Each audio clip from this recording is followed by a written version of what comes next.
A small leak that is not being attended to on time will eventually sink a great ship. Coming up.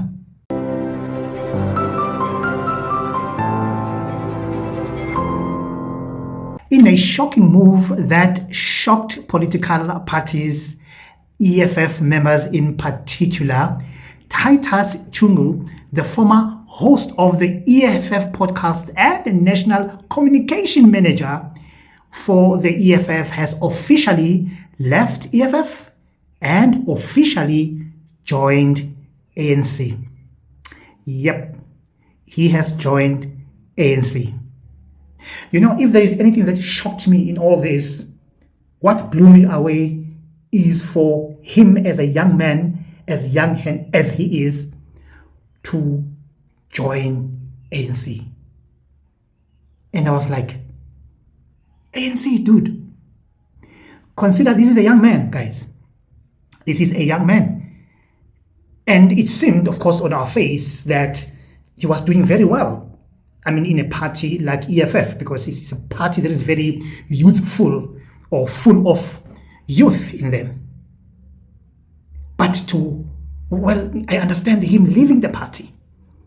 But for him to join ANC, I'm like, nah, man. Something is definitely wrong here. Obviously, it's clear, guys, that, he was not happy. And of course, ANC might have promised him a better deal. Greetings, the people of South Africa, Africa and the world. My name is Titus Tshungu and we're coming to you from Kanyamazane Stadium here in Mpumalanga, where the EFF is launching its provincial manifesto ahead of the 2024 general elections. This is where the EFF is the official opposition here in the province of the Rising Sun. And with me, I'm joined by the EFF Treasurer General Commissar Umpile Mauti. She's also deployed here as the provincial coordinator of the provincial election task force of the EFF. TG, a very good day, and how are things going? Is it all systems go for the manifesto launch today? From the provincial convener, greetings to you, Titus, and greetings to the viewers of the podcast at home. We're here, we're ready. The stadium is full, so when you ask about preparations, you can see we've got a beautiful sound and stage set up. We've got beautiful people, they're wearing t-shirts. They've got sanitary pads, water, food, flags, to wave to the president. We're ready.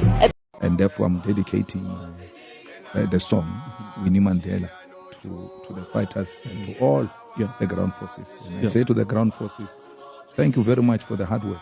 It was difficult. You put up a fight. And do not be discouraged. There's still more fights to be fought. We're now preparing 2026. It starts now. Even when you have not gotten 10% and you're not coming to the conference, it's not the end of you. It's the beginning of you working very hard and not just paying lip service to the cause. So let's give them one. And I'll be playing this song all the way to Kimberley CIC, Northern Cape, where we are celebrating 11th anniversary. I will see you, all of you, in Kimberley. If you are a leader, you are a fighter, you must always have the means. It's called a national rally in Kimberley, because national is only responsible for paying for the costs that are happening in Kimberley. But why would you be a leader of the EFF and just sit in Polokwane? Hire Kumbi, drive, and come and celebrate your organization. Leaders must lead. You must lead by example. You can't be a leader watching on TV. Now, when we table a motion in the city of Tshwane, it is Action SA who then rejects it. But then they come out and say, no, we must do a case study. A case study for what? You are in government. You are in government. Case study for what? The people in Amanskraal don't have water. They don't have water. So it shows you they have no capacity to run government, but it also tells you that they've bitten more than they can chew in this political terrain. That's why they do a homecoming day in Amanskraal and they can't even fill up a gazebo. I got this call from Dr. Ndlovu. Yes, I know you have your own songs that you bring, but listen to this one to come with that.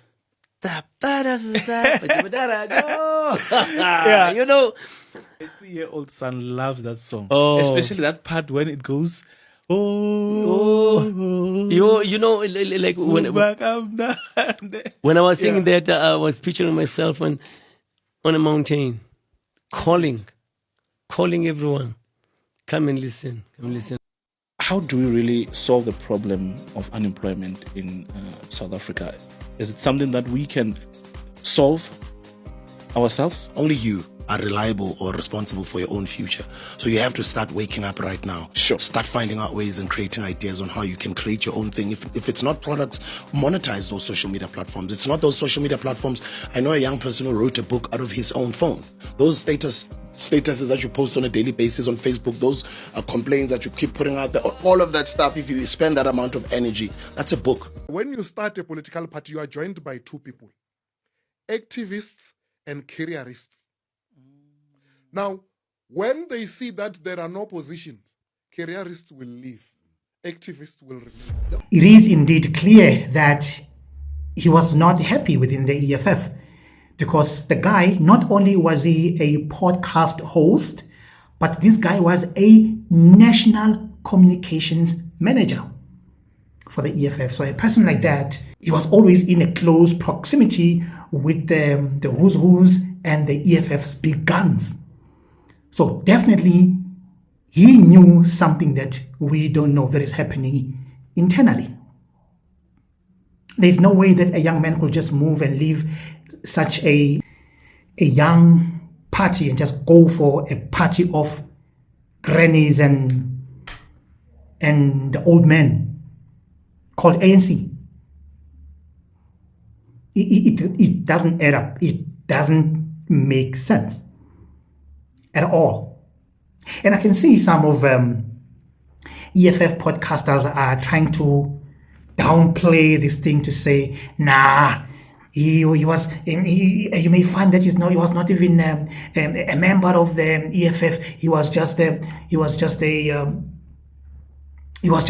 It was just a job to him. I'm like,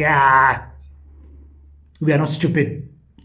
My fellow fighters and the people of the world, on some breaking news to the fighters that might not know this or anyone interested, the former EFF podcast host Titus Chungu has left the EFF to go and join the ANC.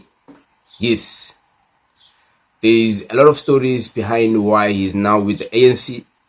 Some say he was expelled, some say all sorts of things.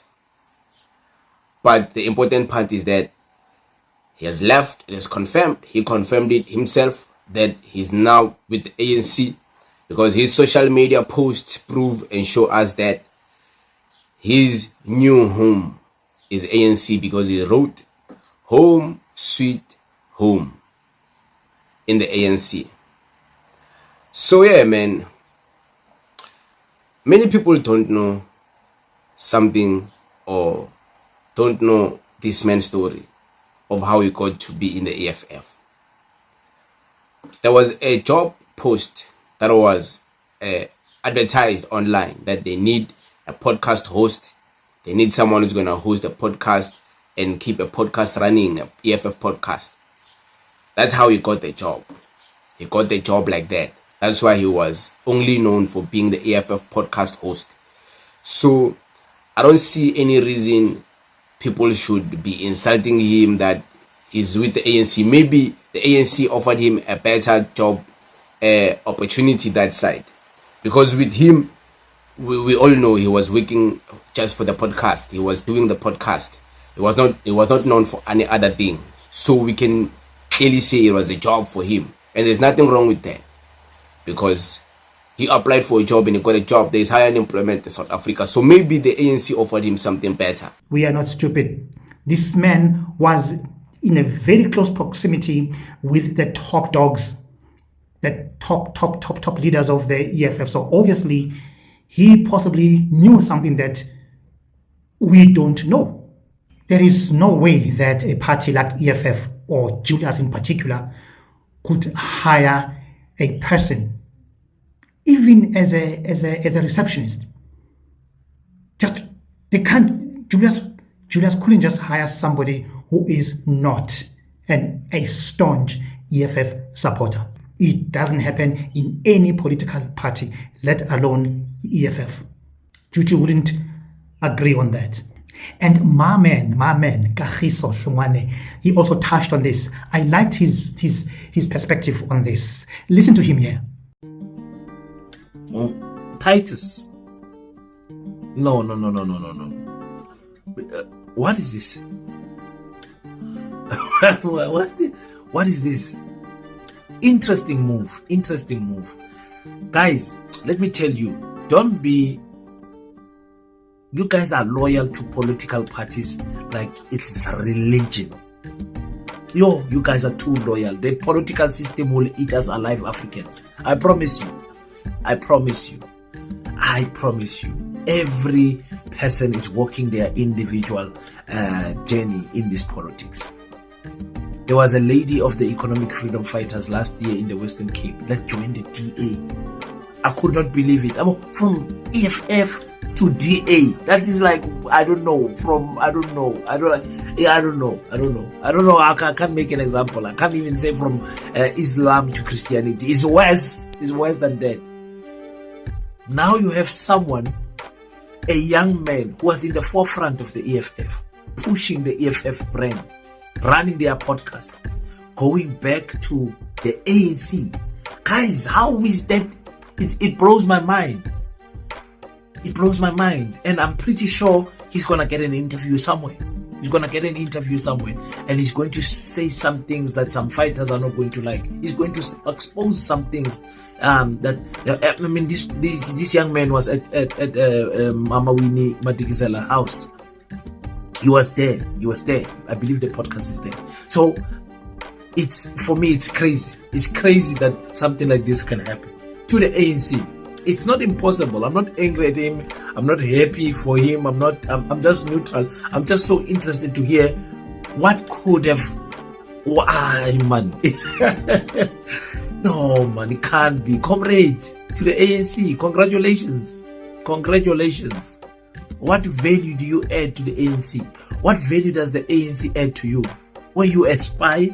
Were you mistreated in the EFF? There's so many questions I have, comrade. There's so many. I can't, EFF to the ANC. I understood EFF to MK. I understood it when after the elections. I understood it. If it happens now, I wouldn't get it. If someone went from MK to EFF, I would be very confused. But anyone to go from any political party to the ANC, wow. I like it when my king said, "What is this?" Oh man, I like Kagiso. I like that guy very much. The guy, he speaks his heart. That's what I like about him. He's very balanced. He's very, very, very balanced. He speaks his truth to power. And he's, what is this? Kagiso. Oh man, Kagiso. You just finished me. I get you, man. I get you. I was shocked myself. I was blown out of water. I was like, no way, Titus, no way. This comes after EFF leaders or leadership have dismissed 31 members to the dissatisfaction of a whole lot of EFF members out there. I mean, who wouldn't be dissatisfied? And let's listen to one of the EFF members, Zizipho Lupelwana, a staunch EFF supporter, showing her dissatisfaction about the dismissal of these 31 members. Listen to this. I am very disappointed. However, I do want to look at all, I just want to look at it from all angles. So now let's get to the story of 31 fighters who had their members terminated, who received a letter or an email from SG terminating their membership. I'm going to tell you why I'm disappointed. I feel like I'm disappointed because the fighters communicated the problem. Everyone felt like they will not be listened to. We should not, I don't know, I feel like that's wrong. everyone and anyone should be able to say, hey, I might be wrong, but what's happening here, 1, 2, and 3, I don't like it. Can someone investigate this? Can someone have a look at this?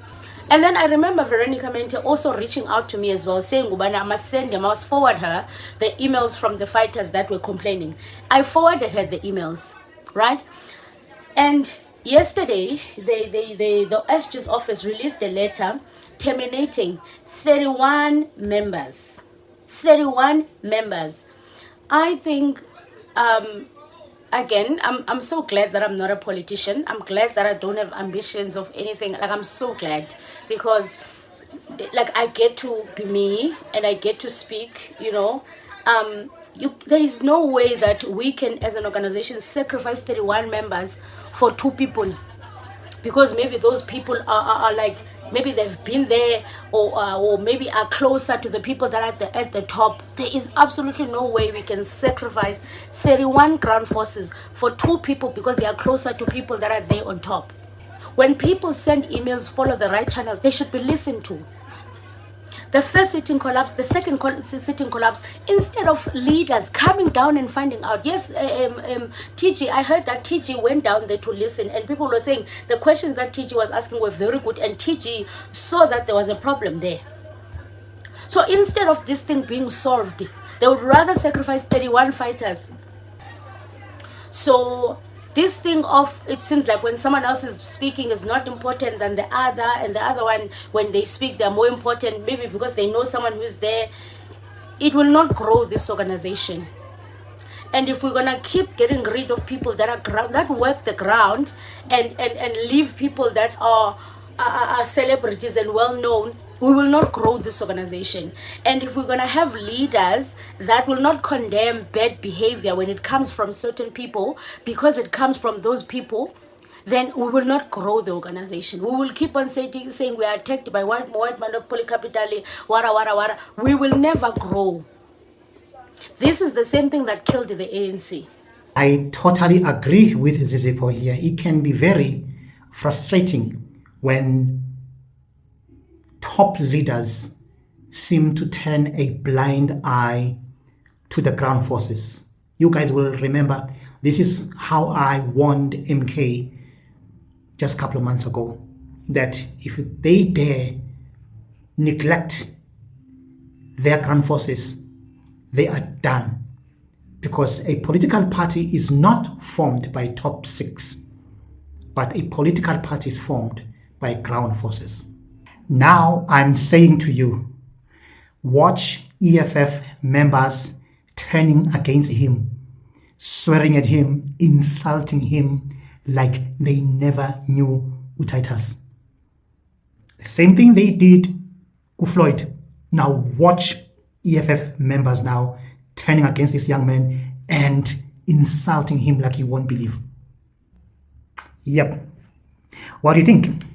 Let me have your comment below, and of course, if you are coming for the first time, don't forget to like, share and subscribe.